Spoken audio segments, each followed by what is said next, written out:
नमस्कार दोस्तों, आज मिलिए 82 साल के फोटोग्राफर भास्कर बाबा से। ईर्ष्या मेरे पास है नहीं, झूठ मेरे पास है नहीं। जो बोलेंगे क्लियर कट बोलेंगे, आर पार की बात करेंगे। किसी के विषय में लल्लो चप्पो बतियाने की आदत नहीं। किसी के विषय में कोई दूसरा आदमी मेरे सामने बतिया रहा है, तुरंत उसको गेट आउट कर देते हैं। कहते हैं कि ये फालतू की बातों का समय मेरे पास नहीं है। मेरे पास बैठना है, बात करना है फोटोग्राफी पर या किसी भी विषय पर। तो हमारी आप अपनी बात हमारी बात करो, दूसरे की बात हम करके क्या करेंगे भाई, समय बर्बाद करने के अलावा। आज की तारीख में आदमी के चेहरे का ग्लैमर खत्म हो गया। इसके पीछे का सिर्फ एक ही कारण है, सामने वाले की ईर्ष्या। आप सुखी हैं तो आपका मेहनत है ना भाई। बिल्कुल। हम आपके सुखी में हम खलल डालें और हम ये सोचें कि अरे रविशेखर कहाँ से कहाँ पहुँच गए, हम साला जहाँ थे वहीं रह गए। तो भाई मेहनत किया रविशेखर तो रविशेखर उस मुकाम तक पहुँचा। बम्बई जाकर के संघर्ष रविशेखर ने किया तो रविशेखर उस मुकाम पे है। अब हम ये सोचें कि हम बम्बई में जा कर के नहीं रह पाए, रविशेखर चला गया, तो ये तो बेवकूफ़ों वाली बात हो गई ना। और मेरा यही कहना है सभी से कि आज की तारीख में जितना ट्रांसपेरेंट आप रहोगे उतना सुखी रहोगे। आज विनय हमसे पूछा कि दादा आपकी कोई ऐसी ख्वाहिश। हमने कहा बिटिया की शादी कर दी है और उसकी सुखी लाइफ से हम सुखी हैं। अब हम उसी तरह स्टेशन पे टहल रहे हैं कि कब ट्रेन आएगा और उसमें चढ़ जाएंगे। बोला मतलब, हमने कहा यमराज के इंतजार में बैठे हुए हैं। 81 साल उम्र हो गई, लेकिन अभी भी लोग कहता है कि 20 साल बाद भी आप ऐसे ही रहेंगे। यही रतन 1991 में रतन ने हमसे कहा था कि भास्कर जी अब आपका समय ख़त्म हो गया। तो हमने कहा कि 20 साल बाद मिलोगे तो तुम भुने हुए भंटे की तरह दिखोगे, हम तुम्हें ऐसे ही दिखेंगे जैसे आज दिख रहे हैं। इसके पीछे का सबसे बड़ा रीज़न ये है कि हमें मालूम है कि लाइफ को जीने का तरीका क्या है। इस धरती पे जन्म लिए और खाए पिए, अब चीनी के बोरे की तरह सो गए और मर के चले गए, वो ज़िंदगी अलग है। लेकिन हम डॉक्टर के पास कल बैठे हुए थे और डॉक्टर से हम बोल रहे थे कि आपके बॉडी में जो वाइट सेल है वो कमांडो है और जो रेड सेल है वो सैनिक है। सैनिक तो डेली 25-50 हज़ार मरते हैं, लेकिन कमांडो नहीं मरता। कमांडो जब मरता है तो आपका प्लेटलेट्स कम हो जाता है। तो डॉक्टर हमसे बोले भाई मेडिकल कब किए भाई। हमने कहा क्यों। बोला इतना डीपली जानकारी। अब उन्हीं को दवाई देने हम गए हुए थे ब्लड शुगर की, और ब्लड शुगर की जो दवाई देने गए तो वो होम्योपैथ में आता है चिराइता। अच्छा, ये देखिए हम अपने पास ये रखे हुए हैं चिराइता, हम भी पीते हैं।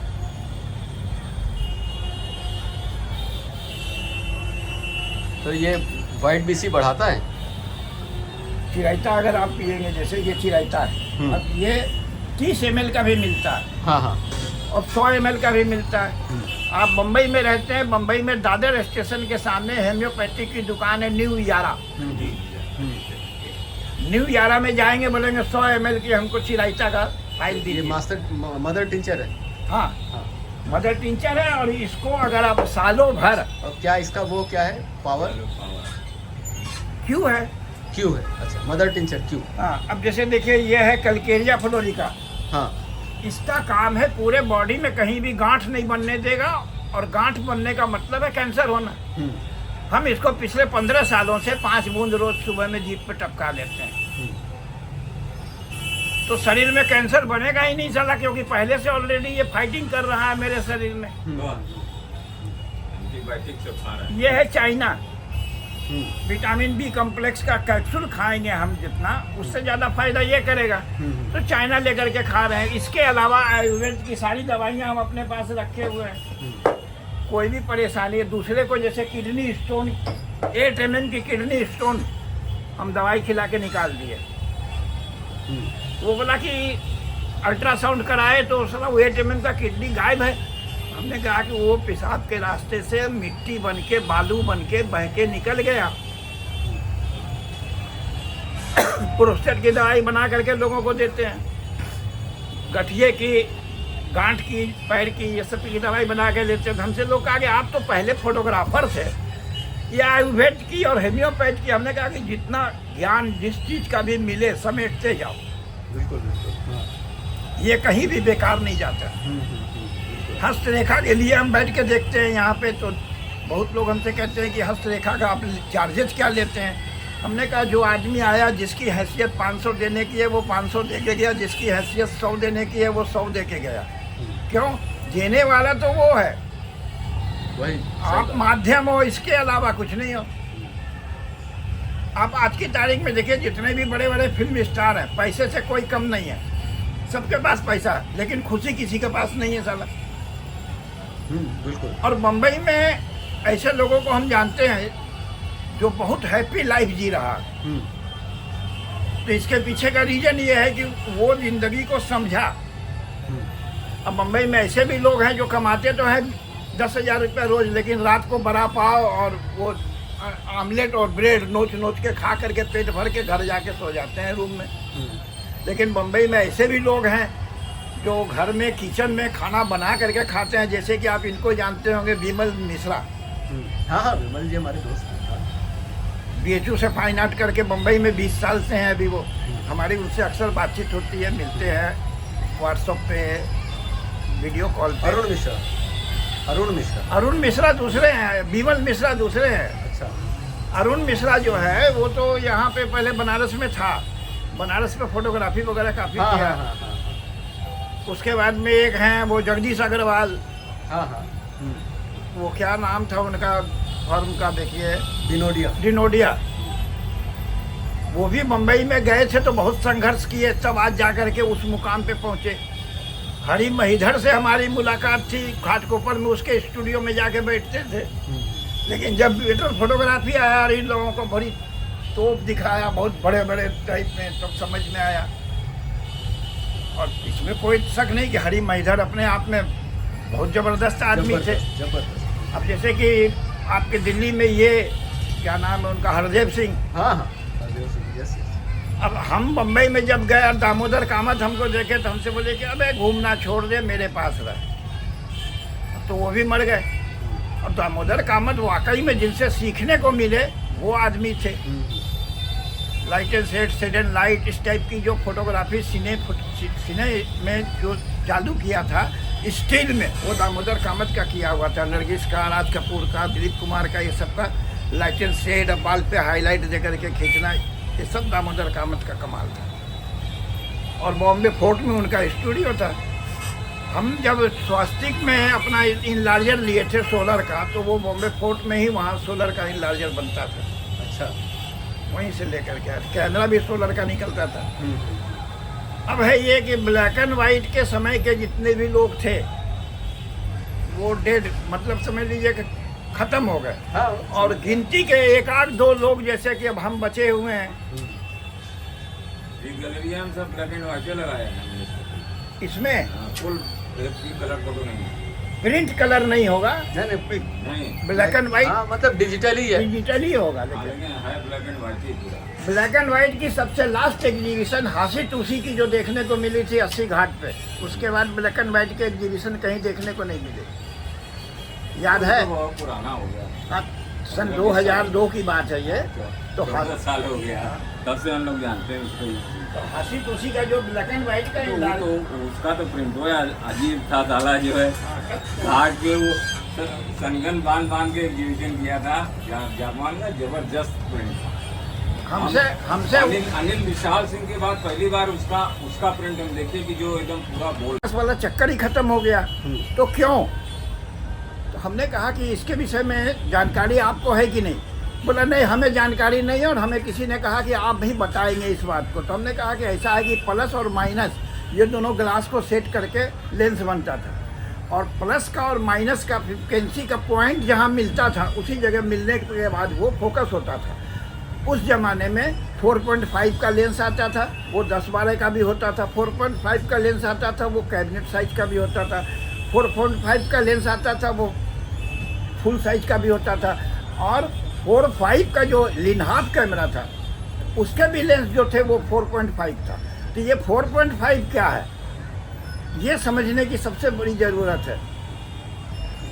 तो बोले कि नहीं, हम जो पूछ रहे हैं सिर्फ वो बता दीजिए। तो हमने कहा कि ऐसा है कि दोनों कैमरे लेंस की फ्रिक्वेंसी जब इक्वल मिलती है, एक लेंस को आप ऐसे दिखलाते हैं तो एक जगह जाके उसकी बिंदु बनती है, दूसरे लेंस की भी बिंदु उसी जगह आकर के बनेगी, तो वो लेंस का डायमीटर जिसको कहेंगे डायमेंशन, तो वो बनता है। और उसके वजह से सामने सब्जेक्ट जो है वो क्लियर होता था। उसके बाद उसने पूछा कि सोडियम कार्बोनेट, तो हमने कहा कि आपको तब सोडियम कार्बोनेट का जानकारी है कि किस काम में आता है, आपको यह पता है कि सोडियम कार्बोनेट के अलावा पोटेशियम कार्बोनेट भी होता है? कहा कि हाँ, तो दोनों तो कार्बोनेट ही है। हमने कहा सोडियम कार्बोनेट साबुदाने की तरह होता है, दानेदार, और पोटेशियम कार्बोनेट पाउडर होता है। आज जो पोटेशियम कार्बोनेट है उसी का बेस है बेकिंग पाउडर, और उसी का बेस है आपका ये जो है क्या नाम है, सोडा। ये पोटेशियम कार्बोनेट का ही सब बेस है। अब है कि हम लोगों के ज़माने में जिस समय ब्लैक एंड व्हाइट का काम करते थे, अगर गए अकफा का ये बोरेक्स लेने के लिए तो आधा किलो का डब्बा लेकर के आते थे 500 ग्राम का, तो वो 300 रुपये का है। और बनिए की दुकान में जा कर के सुहागा खरीद करके लेकर के आते थे तो वो 30 रुपये का है। अब जिसको मालूम था कि सुहागा ही बोरेक्स है, तो स्वाभाविक सी बात है कि फिर हम कोडक का या अकफा का क्यों खरीदने जाएंगे। 3 किलो का टीन के डब्बे में क्रूमेलोम आता था जो हाइपो में मिलाया जाता था, और क्रूमेलोम फिटकरी खरीद के लाते थे और ब्लू नील खरीद के लाते थे, दोनों को मिला करके बनाए वो क्रूमेलोम हो गया। तो सारे केमिकल की जानकारी हम लोगों को जिनसे मिली थी, जो हमारे गुरु थे, अभी से 75 मतलब 60 साल पहले, वो 80 साल के थे और हम उस समय में सीख रहे थे। जब 58 की बात है ये, तो उस पीरियड में उनकी जानकारी जो हमें मिली और हमारी जो जानकारी है, तो उस हिसाब से तो 150 साल की जानकारी हो गई। अब है कि पेपर डार्क रूम में गए काम करने को, निगेटिव है स्पेशल की और पेपर है सॉफ्ट। जब उनसे जाके बोले कि पेपर तो सॉफ्ट है, स्पेशल चाहिए था पेपर, बोला पेपर स्पेशल चाहिए था ना, स्पेशल पेपर नहीं है तो कंट्रास्ट केमिकल तो है। हमने कहा नहीं, कंट्रास्ट केमिकल तो है लेकिन टोनिंग, तो बोला कि नॉर्मल केमिकल बना लो। कंट्रास्ट अलग है, सॉफ्ट अलग है, नॉर्मल केमिकल अलग है। अब नॉर्मल केमिकल जब बनेगा तो उसमें हाइड्रोकोनन की मात्रा बढ़ जाएगी, कार्बोनेट की मात्रा, पोटेशियम कार्बोनेट वहाँ काम नहीं आएगा, वहाँ सोडियम कार्बोनेट काम आएगा।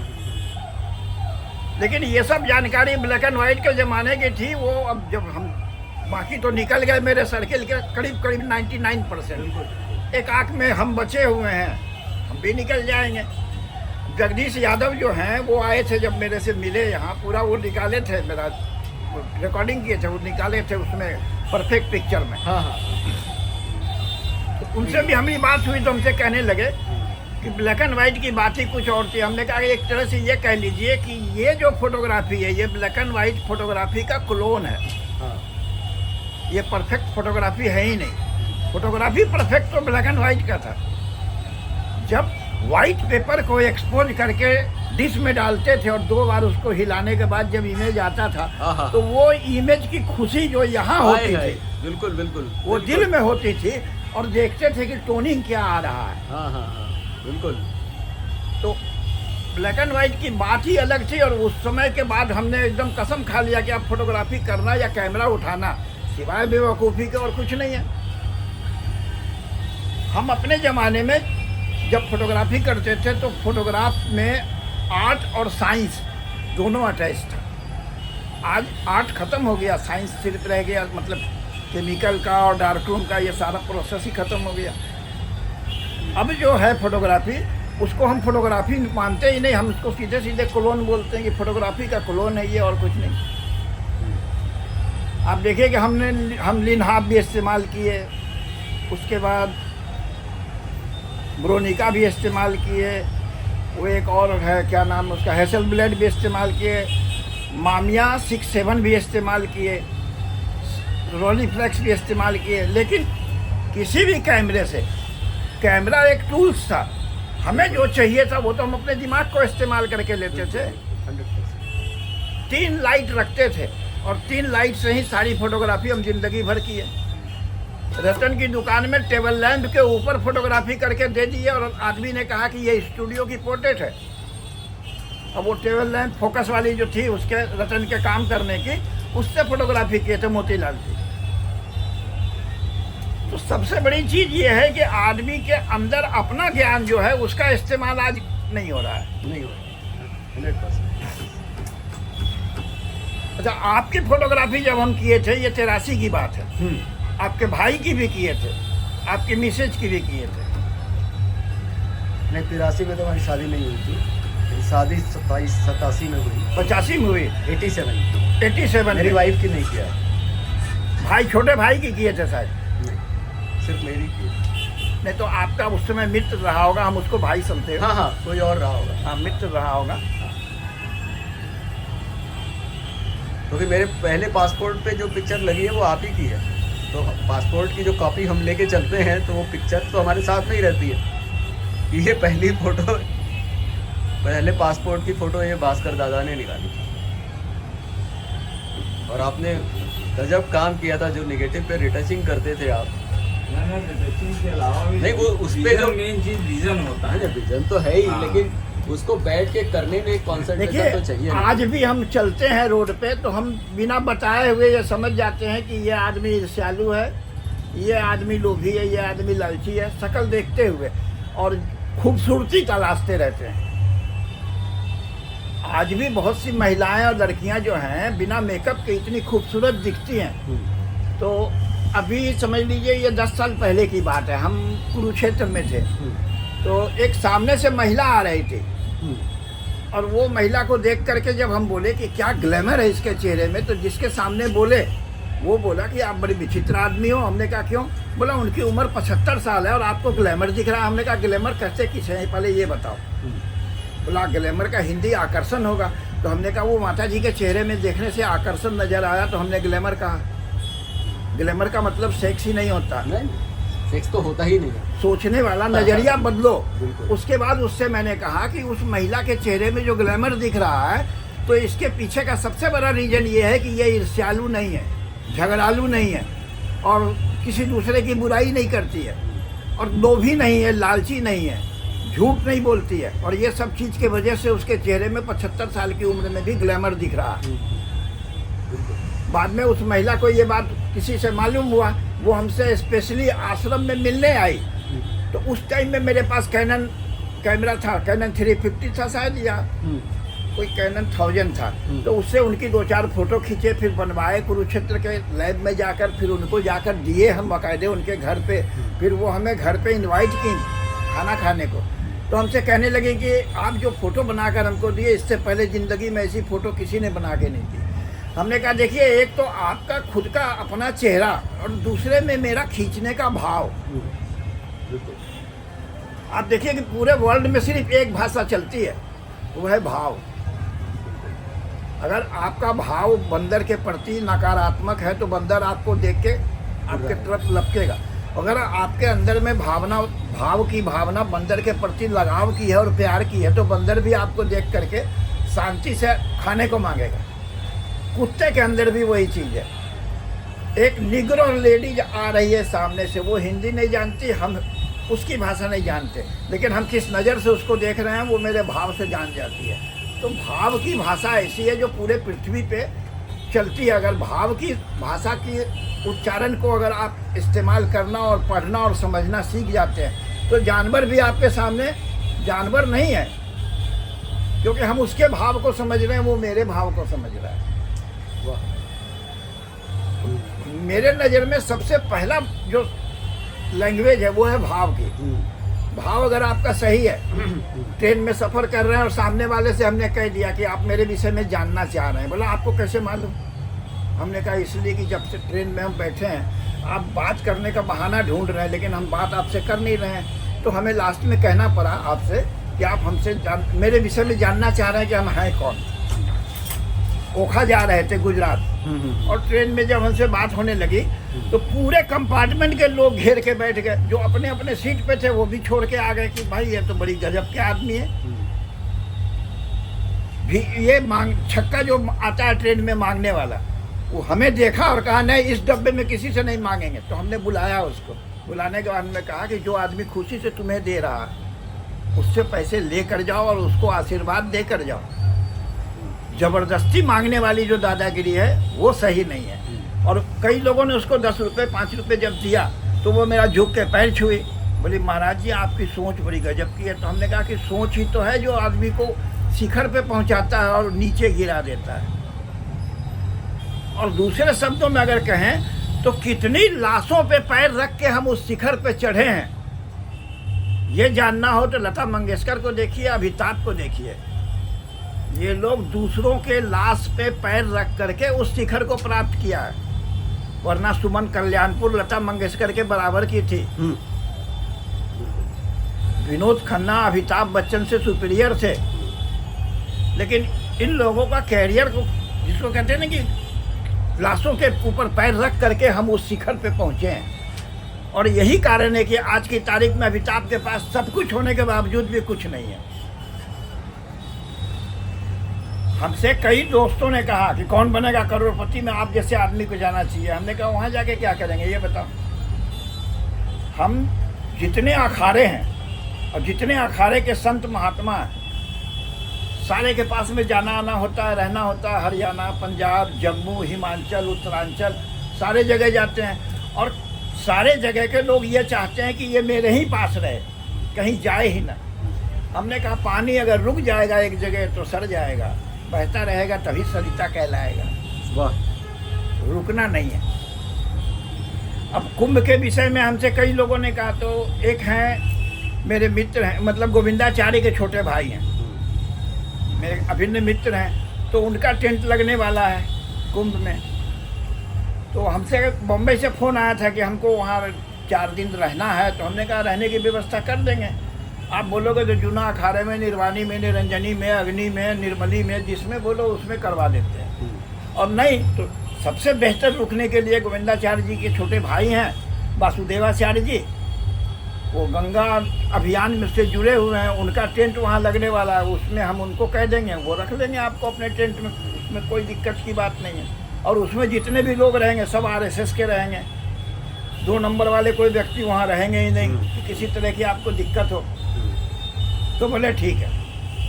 अब गोविंदाचार्य के जो भाई हैं वो अभी रामलीला में लीन है, रामनगर के रामलीला। बहुत से बनारस के हैं ना जो रात को हाँ नैया पकड़े और उस पार गए। अब तो खैर रोड बन गया, पुल बन गया, अब तो सब लोग अपने अपने साधन से जाते हैं वहाँ।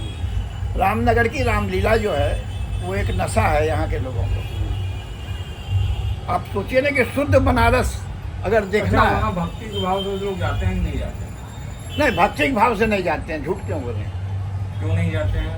भक्ति तो क्या ये- मजे के लिए जाते हैं, मौज के लिए जाते हैं। नहीं, आप भाव नहीं समझे। भाव जो है आनंद का भाव, आनंद उनको का वहाँ भाव। मजा आता है। वहाँ आनंद का भाव। भांग का गोला छान लिया, उसके बाद में गया। और जाने के बाद में वहाँ बैठा हुआ इत्मीनान से आप बैठ करके भक्ति देख को रहा है। आनंद से ऊपर मान रहे हैं, इसलिए ऐसा बोल रहे हैं।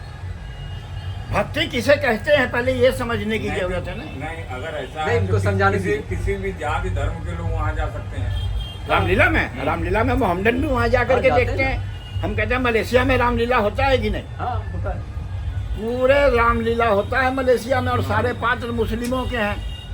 हम उनका बेचूं देते हैं। हाँ, तब आप देखिए कि वो केरल के थे, मर गए होंगे आज की तारीख में, पनिक्कर जी। हाँ मालिक करता बहुत बड़े थिएटर के थे। आप इनको देखिए, रतन थियम को। है। हाँ रतन थियम की वो जो है ऋतुओं के ऊपर, हाँ।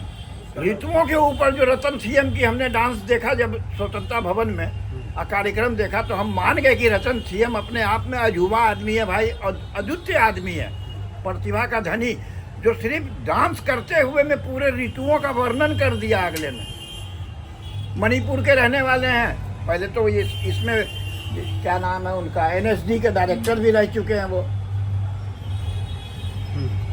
अरे बड़े बड़े अच्छा ये बताइए कि जो ये ब्यूटी के अप्रिसिएशन का प्रोसेस है ये कैसे बढ़ेगा? मेरा जेन्युइन सवाल है आपसे कि मैं कैसे उसको और बढ़ाऊं। देखिए, ब्यूटी, नेचुरल ब्यूटी जो होती है वो अगर है, मतलब आ रहा है या कैप्चर करना है, तो उसकी तो वैल्यू है। मेकअप से ब्यूटी की नहीं जो नहीं, है, मेकअप की बात नहीं कर रहा हूँ मैं, तो कैसे नेचुरल उसको की बात पाया कर रहा जाए ये कला हूँ। जैसे आपने ब्यूटी को अप्रिसिएट करना सीखा ना कि हाँ। आपको ब्यूटी दिखती है, हाँ। मैं उसको डेवलप करने की बात कर रहा हूँ कि वो आपके आदमी अंदर अपने कैसे अंदर डेवलप, कैसे वो आपके अंदर कैसे डेवलप हुई। देखिए ये चीज एक्सप्लेन 5 मिनट में नहीं नहीं किया जा नहीं सकता। हाँ अब अगली बार जब मिलेंगे बिल्कुल, तो हम आपको बताएंगे, क्योंकि ये बड़ा लंबा प्रोसेस है। जैसे कि आपको एक बात बताएं जी। कि हमने आज तक ज़िंदगी में ऐसे इस शब्द को सुनने के लिए तरस गए कि कोई ये कहे कि आपने जो फ़ोटो दिया एकदम बेकार और बकवास फ़ोटो दिया।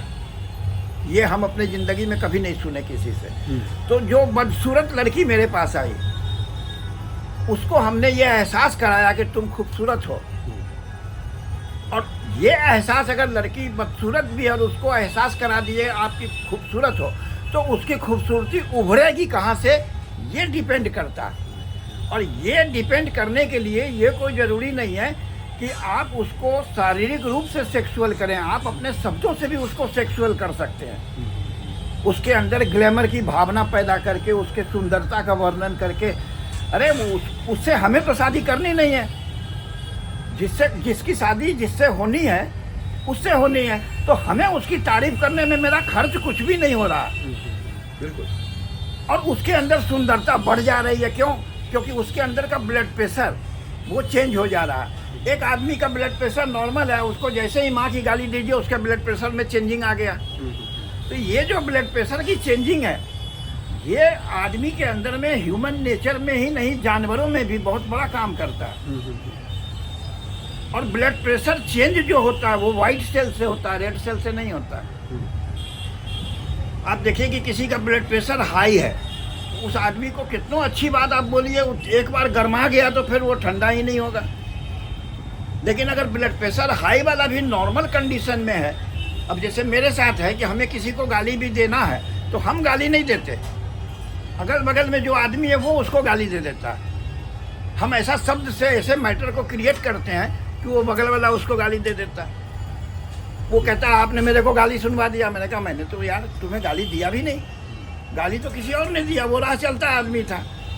बोला लेकिन आपने ऐसा बात बोला तो गाली दिया। जैसे कि ट्रेन की घटना एक बताएं कि मेरा रिजर्वेशन था और लखनऊ में 3 लड़के चढ़ गए मेरे रिजर्वेशन वाले सीट पर। लखनऊ में हम उतरे छोला और चावल खाने के लिए। वो राजमा चावल 30 रुपए का देता था, ये पहले की बात है, पुरानी। हाँ। तो वो सीट पर आके बैठ गया। हमने कहा भाई ये मेरा सीट है। तो बोला कि हम आपका सीट है तो ठीक है बैठो आप भी। हमने कहा लेकिन रात के 9 बज रहे हैं, अब हम बेड अपना खोलेंगे और बिछाएंगे और सोएंगे, हमें हरिद्वार जाना, देहरादून वाली ट्रेन थी। तो कहा कि मेरा मुरादाबाद तक जाने का है, मुरादाबाद आएगा तो हम लोग उतर जाएंगे। हमने कहा कि उससे पहले अगर उतरने के लिए कहेंगे तो बोला कि नहीं उतरेंगे, आपको जो करना है कर दो। तो हमारे सामने जो खिड़की, डबल खिड़की वाला जो सीट होता है, वहाँ एक सरदार जी बैठा हुआ था। और ये हमें पता था कि ये सब वॉलीबॉल के प्लेयर हैं, अकेले नहीं हैं, 18 भी लाए हैं। तो हमने उस लड़के से कहा कि तुम 3 लड़के हो और हम अकेले हैं और हम बुजुर्ग हैं, तुम हमें ये बात बोल रहे हो, यही बात तुम सरदार जी के सीट पर बैठ के बोल पाते क्या? बोला सरदार जी क्या मेरा झाट उखाड़ लेंगे? बस सरदार जी बोला बहन चो सीट इनकी, बैठा तू, और सरदार जी को झाट उखाड़ने बोलता। बस उसके बाद जो धमाधम मारा तो तीनों को मार के सुला दिया ट्रेन के अंदर। अब उसके बाद वो सब उठने की हालत में नहीं था, किसी तरह से पकड़ के उतरा मुरादाबाद में। तो हमसे कहा कि आपने मेरे को लात खिलवाया। मैंने कहा अबे मैंने तुम्हें कुछ बोला भी नहीं, तुम तो अपने मुंह से बोला। आपने ऐसा बात बोला था कि आपको मालूम था कि मेरे मुंह से ये शब्द निकलेगा, और सरदार जी का ग्रुप है ये भी आपको मालूम था। हमने कहा भाई सरदार जी लोग गए थे कलकत्ते वॉलीबॉल खेलने, अब सब चंडीगढ़ यूनिवर्सिटी के चैंपियन थे, वो सब अपना वॉलीबॉल का हाथ तुम पे आजमा दिया, उसमें मेरी क्या गलती भाई? और उतर के मुरादाबाद में तीनों खिड़की के साइड में आके हमसे कहा लेकिन आपने लात खिलवाया। तो हमने कहा अगर कहो तो हम नीचे उतर जाए, हमें तुम लोग मार लो। बोला नहीं नहीं, फिर तो यहाँ से फिर हम RPF में ही जाके बंद होएंगे, आप धन्य हो। बस हाथ जोड़ा और उसके बाद भागा वहाँ से। तो बहुत सा चीज़ ऐसा है जो हमें करना है लेकिन हम नहीं करेंगे, दूसरे से करवा देंगे। उसके तरीके हैं, दिमाग का इस्तेमाल कीजिए, हो जाएगा, उसमें कोई फर्क नहीं पड़ता।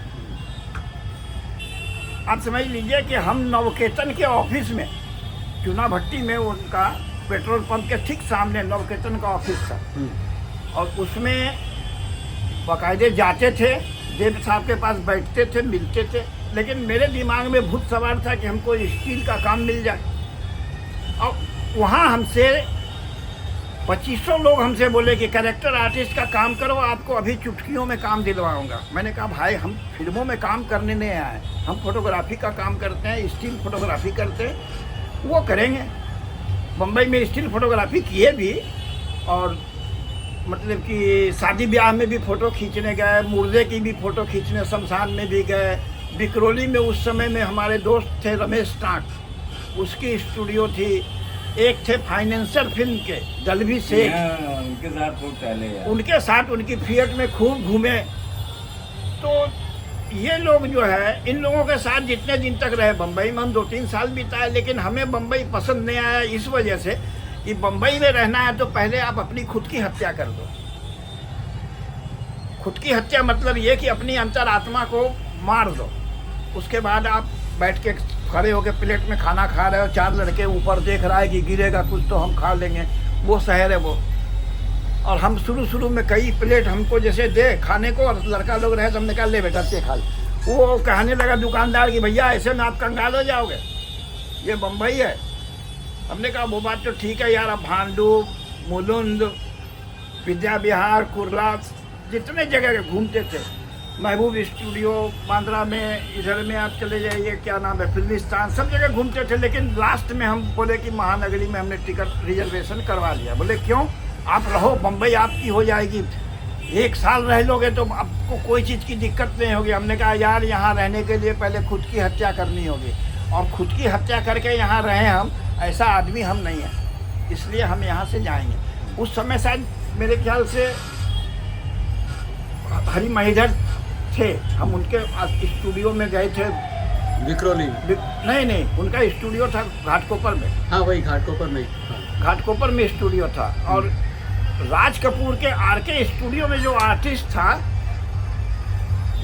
बंगाली था, वो रहने वाला वो था बंगाल के साइड का, उसका नाम हम भूल गए। वो वहाँ बिकरोली में स्टूडियो, वहाँ क्या कहते हैं, कुर्ला में स्टूडियो डाले हुए थे। उसके बाद वो एक बिकरोली में था रमेश टाक, उसके बाद मुलुंद में एक स्टूडियो डाले हुए था, उसका भी नाम भूल गए। ये सब 30 साल 40 साल पहले की बात है, अब याद ही नहीं है। और बम्बई हम लगभग समझते हैं कि 30-35 साल के बाद फिर गए नहीं, क्योंकि फिर दिमाग में आया ही नहीं जाने का, न जाने की इच्छा हुई कभी। लेकिन हाँ यह है कि कैरेक्टर आर्टिस्ट का काम करने के लिए बहुत ऑफर मिला, लेकिन हम बोले नहीं, फिल्मों में काम हम नहीं करेंगे। चलिए फिर आता हूँ मैं, फिर लंबी बातचीत करेंगे। हाँ, आपसे मिल के बहुत आनंद आया भैया, इतने सालों के बाद। नहीं देखिए, आनंद आया, आप इस चीज़ को कह रहे हैं, हमें अंदर से कितना आनंद आया ये हम आपको व्यक्त करके शब्दों से नहीं बोल सकते। बिल्कुल नहीं बोल सकते। हाँ। इसके पीछे का रीजन आपको ये बता दें कि ये कह देना कि हमको भी बहुत आनंद आया, तो ये हो गया कि रिप्लाई हमने आपको नहीं दिया। नहीं, उसकी जरूरत लेकिन हमें आनंद कितना आया ये आपको बताएं कि पुराने लोग जो भी मिलने आते हैं हमसे, तो मिलने के बाद में हमें लगता है कि जैसे हम पहुंच गए 30 साल पीछे।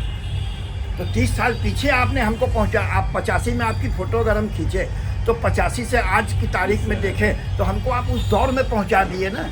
तो ये आपकी मेहरबानी है, आपके आने से हम उस दौर में पहुंचे, वरना हम तो अभी भी यहीं चिंद पोंग शोर शराबे में बैठे रहते। अच्छा, अंदर फोल्डिंग चारपाई है, लेकिन रात को हमें सोने में आनंद आता है इसी जगह, और ये दरवाज़ा खुला रहता है। सुबह बंदर का बच्चा आकर के मेरे सिरहने बैठ जाएगा, माथे में ऐसे ऐसे करेगा, फिर आँख खुलेगा तो दिखते अच्छा आ गया ये, तो रोटी का टुकड़ा रखे रहते हैं तो उसको दे देते हैं खाने को। अब है कि आप सोचिए कि इस पेड़ के ऊपर में एक बाज आता था, उस बाज से हमने दोस्ती किया था। बाज से दोस्ती करने का तरीका क्या था ये हमें मालूम था, हमने उससे दोस्ती की। और बाद में हाई टेंशन तार के उसमें टकरा जाने की वजह से, करंट लगने से वो गिर के नीचे घायल हो गया। फिर हम उसको नीचे से उठा के ऊपर लाए, उसको दवाई वगैरह किए, लेकिन दिन के 3 बजे तक में फिर वो मर गया। और आंख खोल के वो बार बार हमें देखता था और इत्मीनान हो जाता था कि हम सही आदमी के हाथ में मर गए। बंदर जितने भी यहाँ आते हैं, बंदर को मालूम है वो कैक्टस का पेड़ हम लगाए हुए हैं, तो बंदर को मालूम है कि ये हमसे छुटकारा पाने के लिए लगाया है। उसके बाद बंदर नीचे नहीं उतरता, लेकिन ऊपर से आएगा, वहाँ से आएगा, पाइप पर आएगा, वहाँ से खिड़की करेगा, पर्दा हटा के देखेगा हम है कि नहीं। एक बंदर है, बंदर का सरदार है, पंखा अगर चल रहा है और गर्मी का सीजन है, हम यहाँ बैठे हुए यहाँ आकर के साला लेट जाता है, उसको हम भगाएंगे तो जाएगा नहीं, क्योंकि ठंडक मिल रही है ना, उसको आराम मिल रहा है, तो ज़मीन में आके एकदम आराम से सो जाता है। हम भी अपना बैठ करके मोबाइल चलाते रहते, देखते सोया हुआ। जब शाम को 4-5 बजेगा, जब उसको बोलेंगे अच्छा आप चलो यहाँ से हटो, तब जाएगा। सन 2001 की घटना है। 4-5 बंदर पेड़ के ऊपर बैठा हुआ था रात के, और उस समय वाजपेयी थे प्रधानमंत्री, और प्राकृतिक आपदा जिसको कहते हैं ठंड का, वो आया हुआ था। हरिद्वार में कुंभ लगा हुआ था, हम यहाँ आग जला रहे थे, और रात के 12 बजे इसमें पिक्चर आ रही थी टीवी में, त्रिशूल, हम त्रिशूल देख रहे थे। रात के 12 बजे वो बंदर पेड़ से देखा कि वहाँ आग जल रहा है। सारे बंदर उतर के आए, और ये शीशे का दरवाज़ा सटा हुआ था, उसमें हाथ से मारा तो लगा कोई पत्थर से मार रहा है। हम देख के सोचने लगे कि अगर गेट नहीं खोलेंगे तो ये तो शीशा फोड़ देगा। गेट खोले, सारे बंदर, शरीफ बंदर जिसको कहते हैं शरीफ मोहल्ले का लड़का, आके ऐसे हाथ करके चारों तरफ आग के खड़ा हो गया। अब हम पिक्चर देख रहे हैं, ध्यान उधर भी दे रहे हैं, सारे बंदर बड़े इत्मीनान से खड़ा रहा, एक जरा भी बदमाशी शरारत कुछ नहीं किया। जब रात को 1:30 बजे त्रिशूल पिक्चर ख़त्म हुई तो हम देखे कि अब इसको बाहर कैसे करें। तो जिस बाल्टी में आग जलाए हुए थे, उस बाल्टी को कपड़े से उठाए और बोले कि चलो बगल हटो, सब साइड हो गया, और उस बाल्टी को उस कोने में जाके रख दिए। सारे का सारा खुद निकल के वो बाहर कोने में चला गया। हम दरवाजा अपना सटाए और अंदर जाके सो गए कंबल ओढ़ करके। सुबह उठे तो देखे आग भी ठंडा, बंदर भी गायब। लेकिन अगर हम उस समय बंदर को भगाने की कोशिश करते तो ये शीशा सब फोड़ फाड़ देता। चलिए, तो भावनाओं को समझने की जरूरत है। अगर आप भावनाओं को पढ़ने और समझने लग जाएंगे तो आप इस पृथ्वी पे कहीं भी अकेले नहीं हैं, ये आपको बता दें।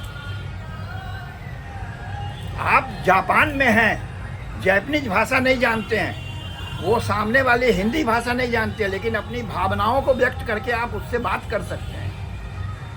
वर्ल्ड के किसी भी, डॉक्टर फ्रैंक हैं कैलिफोर्निया में, उनका नर्सिंग होम है, वो जब यहाँ आए और हमसे मुलाकात हुई तो सबसे प्रिय आदमी बनारस में उनके हम थे। मतलब इतना प्रिय थे कि वो मिलने के बाद गले लगा लेते थे, और $100 में हमसे 4-5 फोटो वो खरीद के यहाँ से हमसे ले गए। 12-15 की पूरा माउंटिंग किया हो। मेरे पास एग्जीबिशन की फ़ोटो कम से कम 150 से 200 बन के रखी हुई है। अब तक एग्जीबिशन लगाए भी नहीं, न चिंता है कि एग्जीबिशन लगे, मेरे मरने के बाद लगी जाएगी। ये चीज़ मेरे को मालूम है। चलिए दादा, निकलते हैं हम लोग, क्योंकि माता जी इंतजार कर रही होंगी, जाने का बिल्कुल मन नहीं कर रहा है। ये आप मेरे चेहरे पर पढ़ लेते होंगे। नहीं, वो तो हमें भी मालूम है कि जो भी यहाँ आया, जैसे मेरे दोस्त लोग जो शाम को आते हैं बैठने को, तो एक कहेगा कि अब नहीं जाएंगे तो वाइफ जो है घर में बवाल कर देगी, तो दूसरा कहेगा माता जी खाना नहीं खाएंगे जब तक हम नहीं जाएंगे। 4-6 लोग आते हैं शाम को यहाँ 6 बजे 5 बजे, उस समय से 9 साढ़े 9 बजे तक बैठते हैं। अच्छा, और गेट में 9 बजे के बाद हम ताला इसलिए बंद कर देते हैं कि जो आदमी परिचित और अपना है उसके लिए तो ताला खोल देते हैं। बाकी जैसे कोई आया तो नहीं भाई अब हम खाना वाना बनाएंगे कि हम ताला खोल के तुमसे बात करेंगे। अब जैसे देखिए ना, ये सब तैयार है। दाल मखानी बनाने जा रहे थे, तो दाल मखानी अब मेरा है क्या कि रात को 11 बजे 12 बजे, आप सोचिए कि हम किस दिमाग के आदमी हैं कि रात के 3 बजे आँख खुली है, भूख लगा तो प्याज को काटे, मिर्चा को काटे और बेसन को साने, उसके बाद पकौड़ी तल के निकाले। अब 3 बज के 20 मिनट में बैठ के भर पेट पकौड़ी बैठ के खा ली है। खाने के बाद में फिर हाथ धो करके फिर बिस्तर में सो गए। 2 बजे रात को भूख लगी, खिचड़ी बना लिए, 20 मिनट में खिचड़ी बन गई, बैठ के खिचड़ी खाए फिर सो गए। मेरा सिद्धांत ये है कि जब नींद लगे तब सोइए और जब भूख लगे तब खाइए। हम 16 घंटा अपने शरीर को खाना खाने के लिए नहीं देते हैं। इसके पीछे का कारण ये है कि शरीर के अंदर जो वाइट सेल है, जो कमांडो है, वो भूखे नहीं रह सकता। तो जब आप खाना पेट के अंदर नहीं देंगे तो आपके अंदर जो चर्बी शरीर के अंदर है उसको खाना शुरू कर देता है। तो इसी बहाने वो अंदर में मस्त रहता है चर्बी खा करके। और हम 1965 में भी मेरा कमर था 30 इंच, आज भी है 30 इंच, सीना था 42 तो आज भी है 42। इसके पीछे का रीज़न सबसे बड़ा ये है कि हम 16 घंटा अपने शरीर को कुछ भी खाने के लिए नहीं देते। चाय पीने के लिए देते हैं, खाने के लिए कुछ नहीं देते। और शरीर का हैबिट हो गया है। उसके बाद जो कैलोरी शरीर में देंगे तो उसी तरह से है कि मूर्छा लगा हुआ गियर में अगर आप तेल डाल देंगे तो वो फ्री हो जाएगा। तो 16 घंटे के बाद जो चीज़ पेट में जाएगा उसको पचने में टाइम लगेगा। वो तो कुड़कुड़ पेट में जा करके एकदम 2 मिनट के अंदर में गायब हो गया। उसके बाद सुबह 5 बजे आँख खुला तो यहाँ से रथ यात्रा तक चले गए तेजी से, और उधर से फिर वापसी में टहलते हुए आए, क्योंकि उस समय तक में लोग जग जाते हैं तो देखेंगे अरे ये अभी भी दौड़ लगाते हैं बुढ़ऊ। मेरा हैबिट है कि आप सारनाथ चलने की प्रोग्राम बनाइए तो हम कहेंगे पैदल चलिए, टहलते हुए चलेंगे। एक बंदा है राकेश सरावगी, उसके समझ में नहीं आया कि चलना और टहलना क्या होता है, तब उसको हमने समझाया। हमने कहा चलने का मतलब ये होता है कि हमें रथ यात्रा जाना है और हम सरसराते हुए रथ यात्रा गए, और टहलने का मतलब होता है कि अच्छा यहाँ पे ममता अग्रवाल का नर्सिंग होम के बगल में ये दुकान बन गया है, तो 10 मिनट वहाँ खड़े होकर देखे, फिर इधर देखे अच्छा चुन्नू भैया की दुकान यहाँ से ख़त्म हो गई, अच्छा ये राहिल खुला, ये साहिल खुला, अच्छा यहाँ पर पहले पोस्ट ऑफिस था अब इसमें होटल खुल गया। तो देखते हुए जब हम यहाँ से रथ यात्रा जाएंगे तो ये हुआ टहलना। टहलते हुए जाने का मतलब है कि टाइम की कोई लिमिट नहीं है, और चलते हुए जाने का मतलब है कि रथ यात्रा हमको 10 मिनट में पहुँचना है। तो चलने में थक जाएंगे, टहलने में नहीं थकेंगे। अब इलाहाबाद चलने की बात कीजिए, हम कहेंगे चलिए टहलते हुए चलते हैं, अभी भी चलते हैं टहलते हुए। मिर्ज़ापुर चलिए टहलते हुए चलते हैं। मिर्ज़ापुर यहाँ से टहलते हुए नवरात्र में हम गए हुए हैं। अच्छा, आदमी हमसे कहा थक जाइएगा, तब हमने कहा तुम जब थक जाओगे तो बताना, कहीं चाय या बिस्कुट खाएंगे बैठ करके, हम नहीं थकेंगे। क्यों? क्योंकि हम चलेंगे नहीं, टहलेंगे। चलिए हम लोग भी टहलते और जिंदगी टहल के बिताएंगे तो कभी नहीं थकेंगे, कभी नहीं थकेंगे, बिल्कुल बिल्कुल। और जिंदगी चल के बिताएंगे थक जाएंगे। आज की तारीख में बुजुर्गों की सबसे बुरी दशा होने का कारण यह है कि मेंटली तौर पे वो अपने को रिटायर मान ले रहे हैं, जबकि व्यक्ति रिटायर कभी नहीं होता। कभी नहीं होता, बिल्कुल बिल्कुल। रिटायर कभी नहीं होता। और सबसे मज़ेदार बात यह कि एक आदमी हमसे आकर के मिले थे, वो थे जोधपुर के, हाथ दिखाने आए, बोले कि हमें कुछ ज्ञान की बात बताइए। आप ज्ञानी हो ये तो हमें मालूम है, इसलिए हमें ज्ञान की बात बताइए।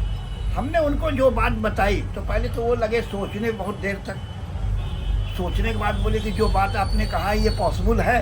हमने कहा क्यों नहीं पॉसिबल है? इस दुनिया में असंभव कोई भी चीज़ नहीं है, करने वाला होना चाहिए। बिल्कुल। बोला कि वो मतलब कैसे? हमने कहा इस दुनिया में सबसे बड़ी शक्ति क्या है ये आपको पता है? कहा ईश्वरीय शक्ति। हमने कहा तब आप बेवकूफ़ हो। बोला फिर? हमने कहा इच्छा शक्ति। अगर आपने इच्छा करके मन में ठान लिया है कि हमको ज़मीन से 2 फीट ऊपर साधन आसन लगा करके बैठना है, तो जब इच्छा ठान लिया, आपने संकल्प कर लिया मन में, तो तब तक आप डेली साधना करने के लिए बैठ जाओगे प्राणायाम, और जब तक ज़मीन से ऊपर नहीं उठ जाओगे तब तक पूरी ज़िंदगी साधना करते रहो, और एक दिन ऐसा आएगा जब आप ज़मीन से ऊपर नजर आओगे। तो ये है इच्छा शक्ति की पावर। और जिसके पास इच्छा शक्ति अपरंपार है उसकी तो उम्र ही नहीं होती है, सीधी सी बात है। आपको बताएं यमराज किसे कहते हैं, भूत किसे कहते हैं, प्रेत किसे कहते हैं? इस कटरे में 8 प्रेत है, और जितने दूर के एरिया में हम टहलते हैं वो सब देख के किनारे हट जाता है कि अरे बापी खुदे प्रेत आ रहा है। इस कटरे में इस छत से गिर के जो बंदा मरा था वो सामने वाले छत पर टहलता है रात के 11-12 बजे के बाद, लेकिन मेरी तरफ देखता भी नहीं है। बड़े बड़े ज्योतिषी और तांत्रिक वो कहता है कि अरे आज की तारीख में तो खुद ही एक ग्रह है 9 ग्रह के अलावा। इसका कारण ये है बीमारी ग्रहों की देन है। अगर राहु आपका खराब है तो पेट हमेशा गड़बड़ रहेगा। अब उसको सही करने के लिए या तो होम्योपैथ की दवाई खाइए, या आयुर्वेद की दवाई खाइए, या एलोपैथ की दवाई खाइए। तो जब एलोपैथ की दवाई खाएंगे तो पेट तो सही हो जाएगा, किडनी डैमेज हो जाएगा। और राहु को सही करने के लिए गोमेद को पहनिए। गोमेद कई वैरायटीज के आते हैं। अब जैसे गोमेद को जो आदमी पहनेगा तो पेट की समस्या से निदान पाएगा। कुत्ता उस आदमी को अवश्य काटेगा जिसके केंद्र में केतु है, और केंद्र में केतु मतलब जन्म स्थान में केतु है, तो कुत्ता अवश्य काटेगा उस आदमी को। ना काटे ये सलाह हो ही नहीं सकता। मरने वाला आदमी है, मार्केस है उसका, और महामृत्युंजय का जाप करवाना है। तो उसी तरह से है कि 3 horse power, 4 horse power, 4 stroke गाड़ी, तो उसी तरह से है कि एक आदमी को जो मार्केस आया है वो कितना पावरफुल है। तो 51,000 से काम चल जाएगा, लेकिन किसी किसी का है कि 1,51,000 जाप करवाना होगा। वो आदमी बच भी जाता है, और ऐसे 50 लोग हैं जिनको हमने बचा दिया। आज भी वो जिंदा है, सिविल लाइन में रहते हैं, डॉक्टर ओपी मिश्रा। वो जब आए मेरे पास में तो सन 2000 की बात है, यही इसमें ठहराए थे उनको जयपुरिया में, और सत्यनारायण मंदिर में उनका 1,51,000 का जाप करवाया, और दारू पी करके अपने को चौपट कर लिए थे। आगरा मेडिकल कॉलेज में हेड ऑफ द डिपार्टमेंट होकर के रिटायर किए थे। एक थे डॉक्टर राठौर, वो हमें गुरु मानते थे, और पिछले साल 2021 के अगस्त महीने में वो एक्सपायर कर गए। उनकी लड़की जब फ़ोन उठाई, हमने कहा डॉक्टर राठौर से बात करवाओ। कहीं पापा तो गुजर गए। हमने कहा अगर हमसे मुलाकात हो जाती या बात हो जाती तो वो आज गुजरते नहीं। इसका कारण ये है कि फाइट करना सीखो। मौत से भी फाइट की जाती है, मौत से फाइट करने के तरीके हैं। और जैसे मेरे से कई बार कई लोगों ने पूछा कि आप हस्तरेखा के जानकार हैं, हमने कहा हाँ, तो आपकी आयु कितनी है आपको पता है? तो हमने कहा कि 2054 में 9 अप्रैल को 10 बजे से 1 बजे तक के बीच में मेरा कंफर्म टिकट बना हुआ है। तो बोले 1954 यानी 30 साल अभी रहेंगे? तो हमने कहा हाँ, ये हमको मालूम है, इसलिए हम घबरा करके ज़िंदगी क्यों बिताएं, इत्मीनान से ज़िंदगी बिताते हैं। खाना एक ही टाइम खाना है, तो हाय हाय करके पैसा किस लिए इकट्ठा करो? और आनंद के साथ ज़िंदगी बिताना है तो पैसा तो मात्र उसी तरह से, पैसा आपकी ज़रूरत पूरी कर सकता है बस, पैसा उसके अलावा किसी काम का नहीं है। बिल्कुल। अगर पैसा बहुत अच्छा होता तो करण जौहर इतना संपत्ति, इतने 1000 करोड़ की संपत्ति होने के बाद भी ना वाइफ नसीब में है, ना अपना औलाद नसीब में है। आईएस जौहर का ये भतीजा है। अच्छा। इसके बाप का नाम था एस जौहर। आईएस जौहर का छोटा भाई था एस जौहर। हमसे जब फिल्मों पर बात होती है ना, तो लोगों को जब बतियाते हैं तो कहते हैं कि आप बाबा हो कि फोटोग्राफर हो कि तांत्रिक हो कि हस्तरेखा के एस्ट्रोलॉजर हो या आयुर्वेद के जानकार हो, समझे में नहीं आता। अभी 2 दिन पहले किसी आदमी ने हमसे कहा कि हमको कभी कभी डर लगता है कहीं आप पागल ना हो जाओ। हमने कहा क्यों? बोला इतनी जानकारी एक आदमी के पास। जब स्टालिन के विषय में बात करने लगे उससे ना, तो हमने कहा कि सेकेंड वर्ल्ड वार में 5 चेहरे थे, Mussolini, Churchill, Roosevelt, Stalin, Churchill, Roosevelt, Hitler और मुसोलिन। ये 5 आदमी का जन्म 3 तारीख का था। 3 तारीख का मतलब बृहस्पति सभी का बुलंद था। मूर्ख आदमी भी है अगर 3 तारीख का जन्म है उसका, तो बुद्धि के मामले में वो BA और MA वाले का नाक काट देगा। जैसे हरियाणा के विषय में कहा हुआ है कि अनपढ़ जाट, अगर जाट अनपढ़ है तो वो पढ़े बराबर है। तो किसी ने कहा कि और पढ़ा जाट, बोला वो तो खुदा बराबर है। अनपढ़ जाट पढ़े बराबर है, पढ़ा जाट खुदा बराबर। उसके मुकाबला तो फिर प्रधानमंत्री मोदी नहीं कर सकता। और इसका जीता जागता उदाहरण मैं आपको बता दे, देवीलाल सिग्नेचर करना नहीं जानता था, लेकिन भारत का उप प्रधानमंत्री रहा है ना। तो इस सब मुहावरे जो हैं, हम जब हरियाणा में बोले तो कहा किसी जाट से मत बोलिएगा। हमने कहा यार हम जाटों के बीच में ही रहते हैं, बैठते हैं, बोलते हैं, सबके मुंह पर बोलते हैं। सबको मालूम है कि ये मुंह पे ही बोलने वाला आदमी है, पीठ पीछे बोलेगा ही नहीं। जूना अखाड़े में हरिगिरी जी अध्यक्ष कंटिन्यू रहे 5-6 साल या 6 या 7 बार।